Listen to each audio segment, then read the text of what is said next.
This wreath is made with a piece of bone glass on the bottom and this glass on top called cord. It has a texture to it. I'll bring it closer so you can see it. It has a texture like a linear pattern, but not perfectly straight. And it's very organic looking, I think. So you might wonder, why would I want to buy a fusible glass with a texture on it? How am I going to use that? Because doesn't the texture usually just fire out? Yes, it does, especially if you put it on top. It just disappears, unless you do something to retain it. So I was thinking this would be kind of a wreath with some organic shaped stringers and noodles around the outside edge, some leaves, maybe some flowers, just kind of a fun little wreath. But I thought, all right, I'm going to use this textured glass, and I want to add a little something extra to it. So I'm going to add some powder frit around the perimeter, and my thought was, you know, if I put the frit on here and put this on top with the texture down, I'm going to lose the texture for the I think. I don't really know. So what I'm going to do is put the texture on here, on this, put this on top and fire it to full fuse, take it out, turn it over, see what I have. While I'm doing that, I'm also going to do 2 test pieces. This one I'm going to put frit on here, same bone color, and put this on top with the texture down. See what happens. This one I'm going to put the bone on the bottom with this up with the texture on here. And we'll see the 3 differences. So one of the colors I was thinking about using is this pretty sky blue. And I wanted to see, all right, well, how's this sky blue going to look on that bone? Is it going to turn green? Is it going to be something weird? I don't know. But anyway, it turns out, from my perspective at this point, it looks like it's going to be a pretty nice color. So I'm going to use this aqua blue, the sky blue, and then I'm also going to use a turquoise blue opal. Now, opal should show up on this color because it has white in it and it's a solid.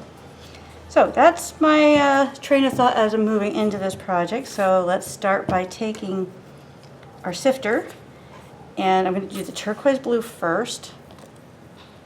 Oh, let's get this out of the way. And I'm going to do a nice coating around the perimeter and see how that works. All right, and I don't want to cover the whole thing, but I do want a nice perimeter that has kind of a soft edge towards the center there. All right, well, I think it's hard to tell how much I'm putting down because, number one, it's powder on clear on a white paper, and you know, the lighting could be a little better. I don't have my my lights out here right now. And now this is the oh boy, I just screwed up. That was the wrong color. Look at this. They look the same in the container, right? So that's not the color I wanted to use. Guess what? Boom. I wanted to use the opaque around the outside edge. So let's take that off there. Good idea to wear a mask when you're working with powder. Okay, I've got one on myself right now. So I sound a little muffled, that's why. All right, so we take that material. Oh gosh, and then we're gonna move all this out of the way. We're gonna brush this together and reclaim it, put it back in that bottle, but we're gonna make sure we put it back in the sky blue bottle and not in the turquoise blue bottle. All right, so let's sweep this up.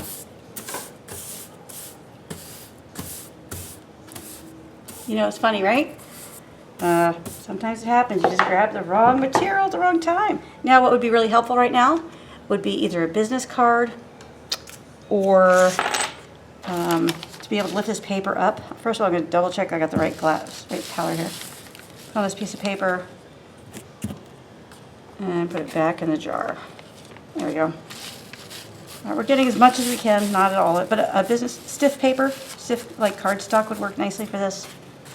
Or if you're working just on an 8.5 by 11 piece of paper, just lift it up and right into there. All right, let's try this again. And this time let's try to get the right glass. All right, so that's the tricky thing about working with powder and similar colors is they look the same. All right, let's try this again. We're going to take the transparent color first because we're going to make a wider band with that.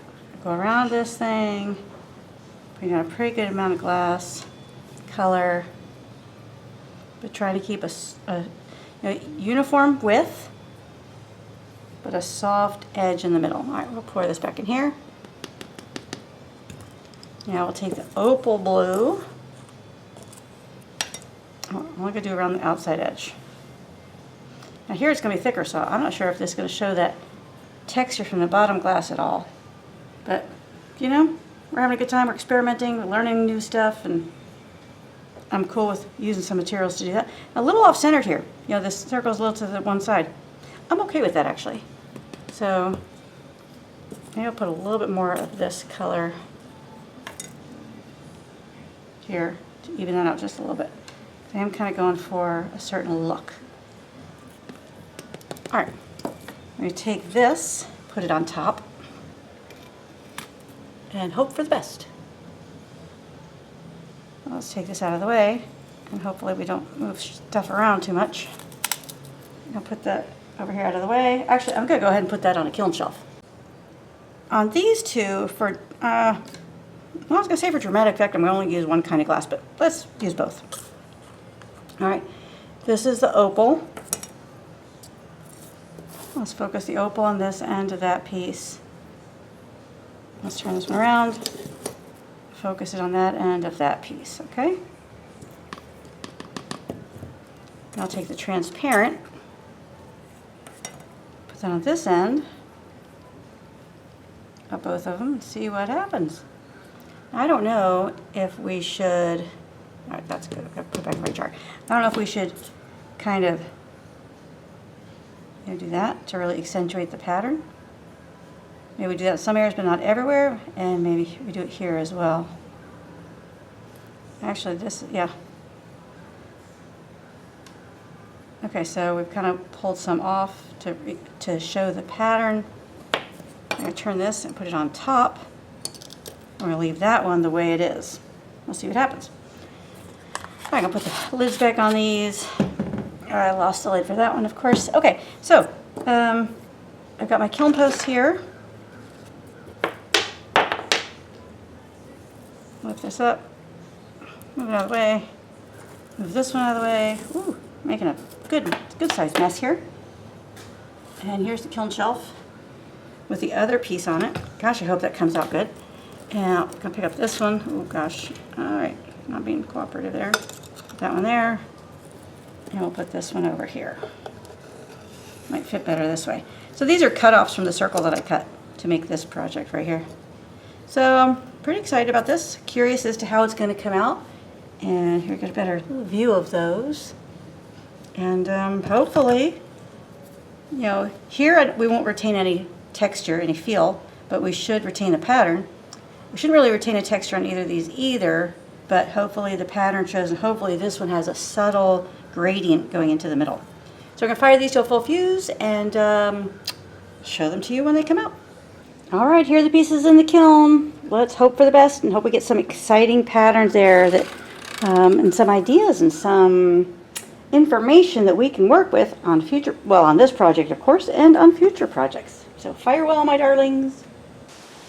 So let's take a look at the pieces where we used the clear textured glass and tried to create some sort of visual detail with that on a full fuse project.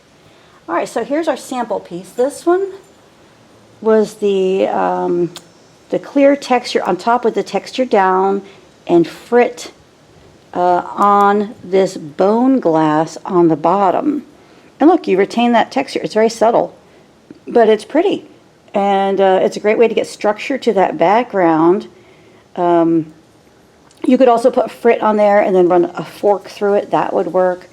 But, you know, I'm sometimes wondering, you know, why do they have these textured clears for fusing? But suppose this were a leaf pattern. That would be a very cool effect. And here, this was the deeper color. This was where I brushed it off a little bit. It's got a nice subtle gradient to it, so that's kind of fun. So this has a lot of potential for future applications and other projects. Not exactly sure what yet, but that will come to me, of course. And then this one we fired, let's see, the bone was on top, the clear on the bottom with frit on the clear. Now this one, we got some textures going on here.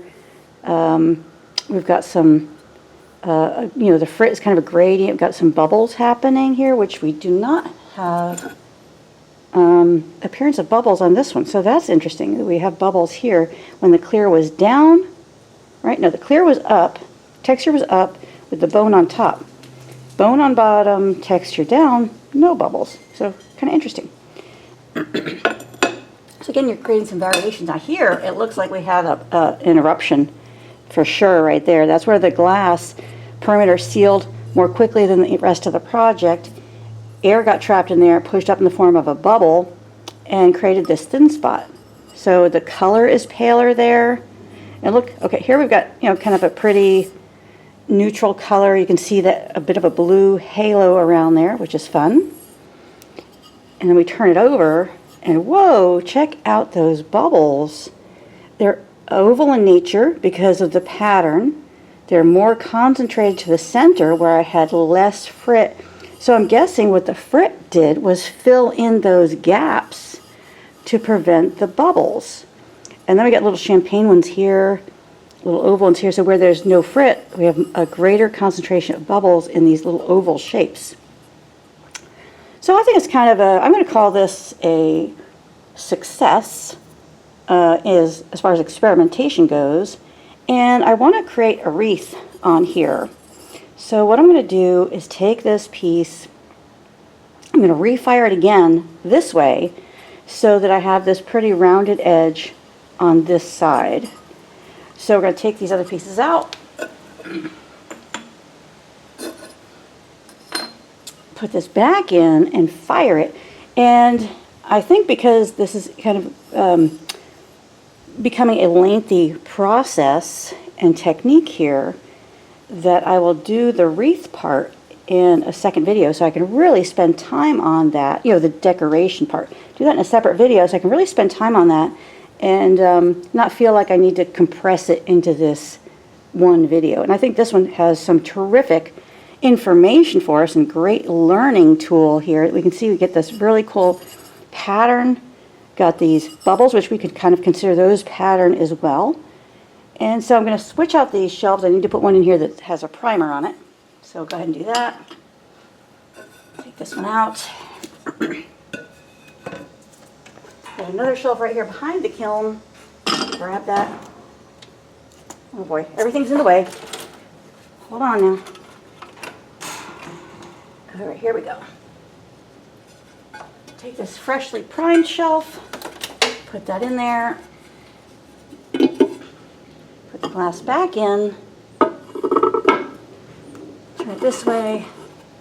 We'll fire that to a full fuse temperature again so that we get that rounded edge on top and we have this beautiful pattern on the front side of the artwork. So we'll fire that and we'll see what we have when it comes out. Here we are after the second firing and let's see what we have. Ooh, well, I love the edge quality. I brought that back, so I think that's wonderful. This right here, this edge quality right here is beautiful.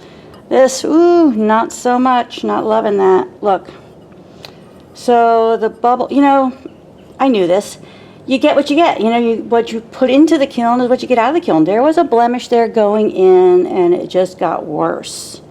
So look at it from the back. You can really see that there's something going on there that, you know, inconsistent thickness. It's thinner, so it's going to be more fragile. Not my best workmanship. So I don't really even know. I don't think I want to put, at this point, I don't think I want to put more time into this as it is with this big blemish here. So what happens is when you fire too quickly, the perimeter of the glass seals to the shelf and like a suction cup. Air becomes trapped underneath, pushes up, forms a bubble. Then as it cools and the air contracts, this bubble, you know, lays down. Sometimes this actually pops and becomes a complete hole. May look kind of interesting, but you know, it's not good craftsmanship, so I don't like it. This particular firing did have a hold at 1300 degrees to minimize and hopefully eliminate this type of activity. So what I'm thinking is it's maybe consistent with the assembly of having this cord glass on the kiln face down, frit on it, the tan color on top of it, firing it, and maybe all this little accumulation of bubbles, which is really kind of cool. Here, let me bring that closer for you so you can see that. There's an accumulation of bubbles here, here and around the perimeter where that blue frit stops. Almost like little stars. And so this may be consistent with the type of construction and the materials that I use. So not necessarily a big fan of this. So I'm not going to rush into doing something else with this. I'm going to put it on the table and do what I call noodle it around a bit and see what comes to me, what ideas I might like to try to salvage this or not salvage it. I don't know yet. So that's to be determined. Here's the finished piece, and you can see that really cool coloring there. You can really see that blemish right there. Look at that, yucky. And then we turn it over, there it is again. See, inconsistency, fragile construction right there. Not necessarily a big fan of this. Not a fan of it at all, as a matter of fact, not a fan of it at all. Okay, so what did we learn? All right, well, we tried something new. We tried new technique, new materials, assembling a different way. That's all wonderful. What we learned on this piece right here, this one we had, let's see, we put the clear down first with the ripples, put frit on top, and fired the tan on top of it. And it's a smaller scale than this one, so I don't know if we can really use these two, consider these two, I don't know if we can consider this an accurate test compared to this, which is much bigger, and we had a totally different outcome. This other one right here, I put the tan down first. Oh, sorry. I put the tan down first, then frit, then the clear on top, and fired it only one time, and I think we got kind of the same results as we did here without the bubble. Imagine that, no bubble. Now, again, this is a much smaller sample. Can we really judge that this is a good, accurate test for this technique? Don't know. We have to try it again. But what I think next time is I think as far as the amount of coloring I'm getting here and the amount of pattern I'm getting on this piece compared to this bigger one, I think it's pretty similar. So I don't really know that I needed to do the two-step, firing, lay it out first, fire it, turn it over, fire it to get this beautiful edge. I think I could probably get it by just putting the tan down, putting frit on top of it, and putting the clear on top, just being minimalistic with that frit so that it kind of spreads into those areas where the texture of that top glass is laying and touching, coming in contact with the tan underneath. So, so where I am right now, I'm thinking, I'm not sure what I'm going to do with this. It's not what I wanted. I don't even know that I like the blue. I was thinking about doing greens and things with a wreath on here, and I thought the blue would be different from the greens, would stand out from the greens, give them a backdrop. I thought the pattern would be cool. I'm holding, this is the way I wanted the pattern to go, is kind of vertically. I thought the pattern would be cool, but now I don't know. I don't know if this is something I want to pursue or abandon. And I don't really like abandoning things. I really like figuring out something to do with it. So this means to me, I need to put it aside. I need to noodle it around and come up with a new idea, a new direction for this particular piece, because I am very satisfied with what I learned making this. I'm satisfied, I'm happy that I didn't use too much material or have too big a disaster. And I learned it in the first couple steps instead of 5 steps where I put more time and effort into this project. So there's a lot of good that came out of this. This is just the not so good. In the beginning, my intention was to create this backdrop and put a new design on top of it and tack fuse it in place. Now I'm going to go in a new direction, not sure which one, so putting this aside for now. I hope you enjoyed watching me and joining me and experimenting a little bit. Maybe you don't have the time, the energy, the materials, the resources to experiment like I do, so I'm happy to share this with you. Thank you so much for joining me. Please follow, like, subscribe, comment, and share this video. There's other people out there that could use this information and find it helpful, and I think the feedback I get is you enjoy it when I have a mistake and things don't go right for me, which happens a lot. I just show you all the good stuff, not always the stuff that's kind of goes wrong, just goes wrong. Okay, that's what happened here. So I hope you enjoyed that. So Share this with your friends, comment, love your comments, suggestions, love those too. Become a premium video member, we'd love to have you. We have new content coming out all the time, exclusive full-length video instruction, complete with a pattern ebook, color images, firing guides, step-by-step instruction, everything you need to make spectacular projects, each one with a different type of assembly, different technique, different maybe hints on tips on cutting glass. Every one of those projects, courses, full-length courses has something different and unique that should inspire you and encourage you to get out in your studio and have a great time being creative. And until next time, happy fusing!